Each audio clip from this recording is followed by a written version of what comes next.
Bravo, Mark! Ready and action. Jeff and I met in kindergarten, and we were best friends from the time we were 5. All we did was watch horror movies. We became obsessed with holiday slasher movies because we grew up in Massachusetts. Every holiday had a slasher film. Happy Thanksgiving! We would always say every November, like, when's Thanksgiving? Like, you just assumed around a specific date or an event. Why had nobody done a Thanksgiving movie? That's beautiful. Well, not only was it an American holiday, but this is a massive deal in Massachusetts, so people go wild about this. Thanksgiving is an institution. It was always a joke to us, so we just thought about all the different ways you could kill someone at Thanksgiving. Roasting them like a human turkey and carving them. Dinner is served. Someone with an axe, dressed like a pilgrim, killing people. Day 1 on set of Thanksgiving.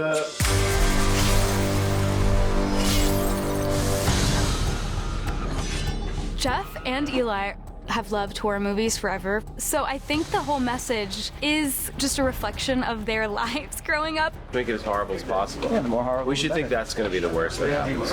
We got, like, the first video camera. Somehow it started as a thing for my dad to use with psychiatry with his patients that I co-opted within days for us, just like chopping each other up in the basement with chainsaws and power tools. That was all we did, was come up with an idea. We'd shoot it and try to make the most, like, upsetting, offensive thing possible. That was the fun. Look at Jeff. It's so awesome.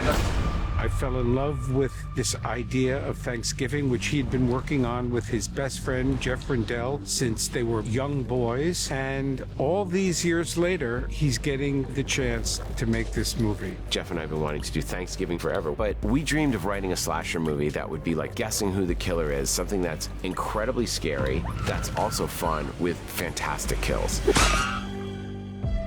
Gabby?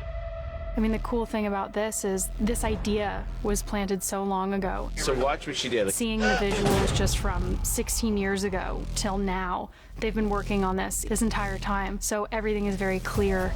Eli has a great way of building up these classic slasher scenes. Here we go!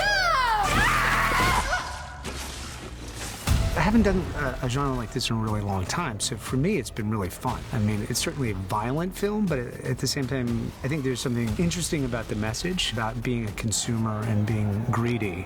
Jesus Christ. I think is the underlying theme, which is very important. And the violence comes from that, which I think is quite fascinating. Thomas Wright, you need to go to prison, not have another sale! Going to a sale isn't perverse. It's that we all act thankful and then trample over each other to get the last remaining products at the sale. That's what's perverse. So I was fascinated by this idea of everyone saying, we're so thankful now, get the hell out of my way, I want a new TV.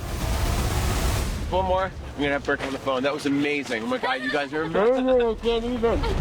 This experience has been more than we could have ever hoped for. Yeah, and I don't want to ever be on a movie again that doesn't have this exact crew and cast. We've been trying to make this movie for a long time. It has come together and back and forth in a few different iterations. Don't worry about me. We got to get this right. But things happen for a reason.